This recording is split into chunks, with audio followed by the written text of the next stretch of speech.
ইয়াসের কথায় মনে মনে হাসলো কাসপিয়া। লোকটা কি সুন্দর অহেতুক লজিক দেখাতে পারে। তবে ইয়াসে আনা গিফটগুলো অনেক সুন্দর, ওনার পছন্দের তারিফ করতে হয় বটে। এদিকে ইয়াস কাসপিয়ার দিকে তাকিয়ে কি যেন ভাবছে। কাসপিয়ার মাথা থেকে শাড়ি আঁচলটা পড়ে যাওয়ায় কাসপিয়ার চুলগুলো ফ্যানের বাতাসে উড়ে এসে চোখে মুখে পড়ছে। এতে বেশ বিরক্ত হচ্ছে কাসপিয়া। ইয়াস তা লক্ষ্য করলো বিষয়টা। কোনো কথা না বলে কাসপিয়াকে নিজের দিকে চালো। যত্ন করে চুলগুলো সব গুছিয়ে দিল কানের পাশে। আর কাসপিয়া তো কেবলই দেখে যাচ্ছে ইয়াসকে। হুট করেই ওর মাথায় আসলো ভাইয়ের কথা। বলল ইয়াসকে, আমাকে ভাইয়ের সাথে কথা বলিয়ে দিবেন। মুহূর্তেই চোখ মুখে ভাবভঙ্গি পরিবর্তন হয়ে গেল ইয়াসের। পিছিয়ে গেল কয়েক পা। কাসপিয়া বুঝলো না কিছুই। মনে হলো শরীর খারাপ হয়েছে ইয়াসের। ইয়াসের কাছে গিয়ে গালে কপালে হাত দিয়ে বলে উঠল ফরিস্তা, আপনার কি শরীর খারাপ করছে? প্রতি উত্তরে ইয়াস মাথা নাড়িয়ে বলে উঠল, না না তো। কাসপিয়া তখন বলে উঠল, আমাকে ভাইয়ের সাথে একবার কথা বলিয়ে দিন না। আমি শুধু জানতে চাই ভাইয়া ভালো আছে কিনা। ইয়াস তখন সাথে সাথেই বলে উঠল, বলেছি তো ভালো আছে, এত কথা কিসের উপমা। আমাকে সময় দাও, সময় আসলে কৌশিক ঠিক তোমার সাথে কথা বলবে। কাসপিয়া এবার হতাশ হয়েই বলে উঠল, আপনার সাথে আমি এসেছি ভাইয়ার জন্যই, আর আপনি বারবার এড়িয়ে যাচ্ছেন বিষয়টা। মুখে মুখে তর্ক কোনো কালেই পছন্দ ছিল না ইয়াসের। মেয়েদের এত বাড়াবাড়িও ভালো লাগে না ওর। এই যে বারবার বলার পরেও কাসপিয়া উল্টো প্রশ্ন করে বসেছে, তাতে বেশ রাগ লাগছে ইয়াসের। চোখ মুখ বন্ধ করেই বড় বড় শ্বাস ফেলল ইয়াস। নিজের রাগ নিয়ন্ত্রণে রাখার বৃথা চেষ্টা চালালো কিছুক্ষণ।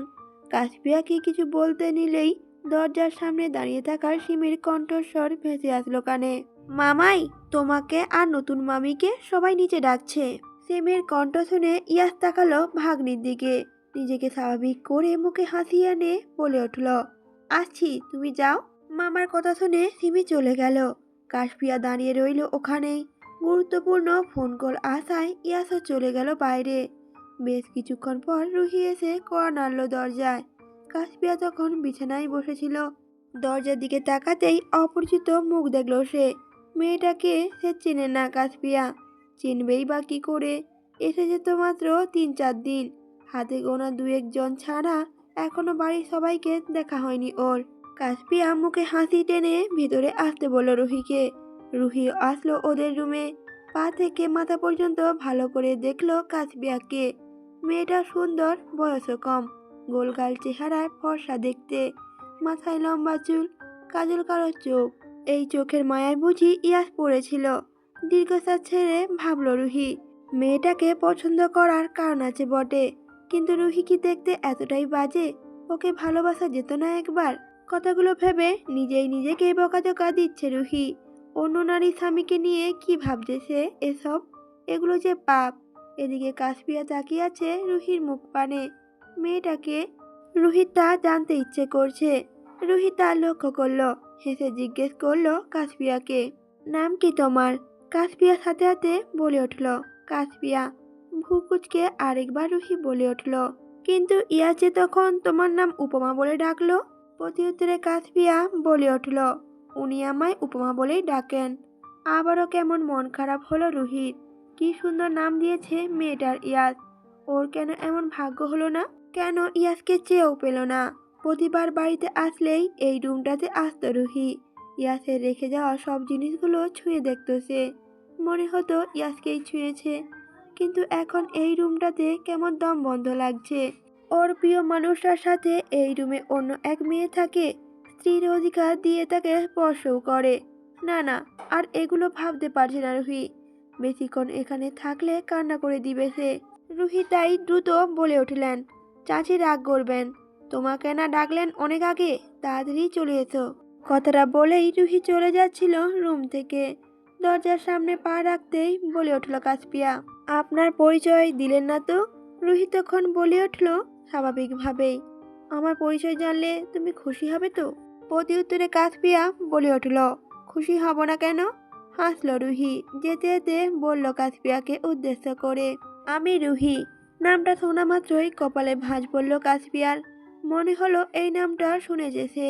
হ্যাঁ, মনে পড়েছে। তখন ইয়াসের আপুর মুখেই শুনেছিল রুহি ইয়াসকে পছন্দ করে। এই কথাটিই বলেছিলেন তিনি। আচ্ছা, মেয়েটা তো সুন্দর, পরি বললেও ভুল হবে না। ইয়াস নিশ্চয়ই পছন্দ করে মেয়েটাকে। আচ্ছা, ওদের মধ্যে কি বাধা হয়ে দাঁড়ালো কাশপিয়া? কিন্তু সবকিছু পরেও এসব ভেবে তার এখন খারাপ লাগছে কেন? কেন মনের মধ্যে কষ্ট হচ্ছে ইয়াসকে অন্য কারো পাশে ভাবতে? কাশপিয়া তো ভালোবাসে না মানুষটাকে। অমন তিতা করলার মতো স্বভাবের লোককে ভালোবাসবেই বা কে? কথায় কথায় মুখটাকে কষা আমের মতো বানিয়ে রাখে। কথাটা ভেবেই আনমনে হাসলো কাশপিয়া। ব্যালকনিতেই দাঁড়িয়েছিল ইয়াস। কাশপিয়া ভাবলো ডাকবে ওকে, একসাথে নিচে যাবে দুজনে। ইয়াস ব্যতীত কাউকেই তো চেনে না ভালো করে ও। দরজার সামনে যেতেই স্পষ্ট কানে এলো কাশপিয়ার। কারোর সাথে কথা বলছে ইয়াস।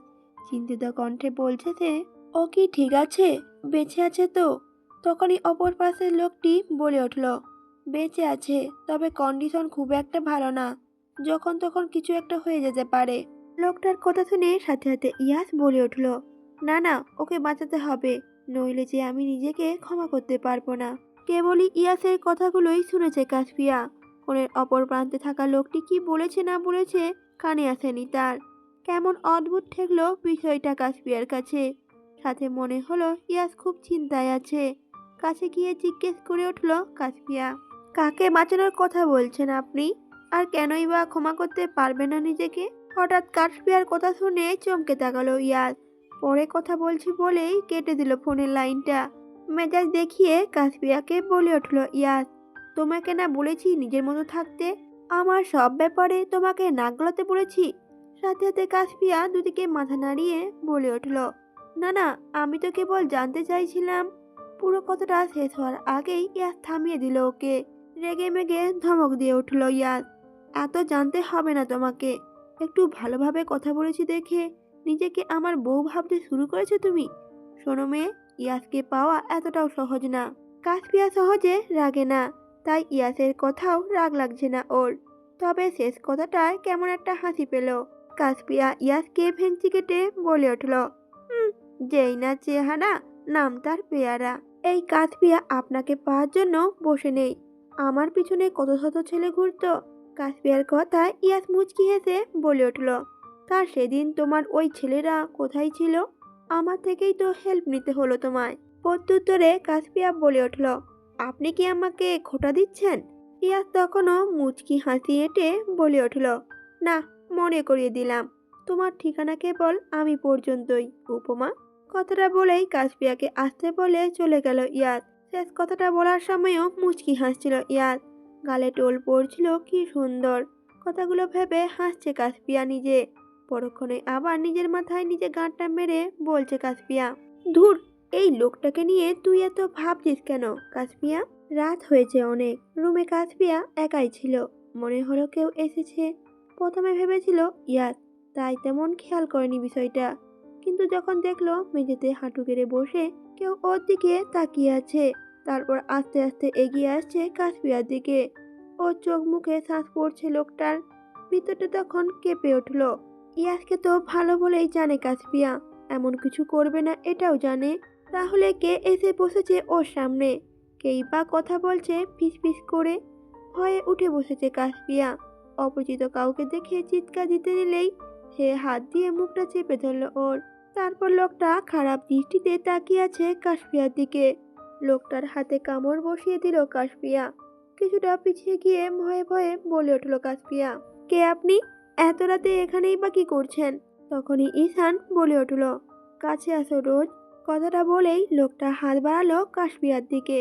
ভয়ে শরীর কাঁপছে কাশপিয়ার। ইয়াসিবা কোথায় গেল এই সময়? লোকটা নিজের হাত দিয়ে স্পর্শ করবে কাশপিয়ার গাল। তখনই কেউ দ্রুত এসে টান দিল ওর হাতে। শক্ত হাতে গালে চড় বসিয়ে দিয়ে বলল রেগে মেগে, হাউ ডেয়ার ইউ রাস্কেল! আমার রুমে ঢুকেছিস কার পারমিশন নিয়ে? ইয়াসের সামনে দাঁড়িয়ে থাকা ঈশানের ভাবমূর্তি পরিবর্তন হলো না তেমন। আবারও তাকালো বিছানায় গুটিসুটি মেরে বসে থাকা কাশপিয়ার দিকে। ঈশানে এমন চাহনিতে ভয় হলো কাশপিয়ার। দ্রুত এসে দাঁড়ালো ইয়াসের পিছনে। বাহু আঁকড়ে ধরলো ওর। ঈশানের মনে হলো পছন্দ হলো না বিষয়টা।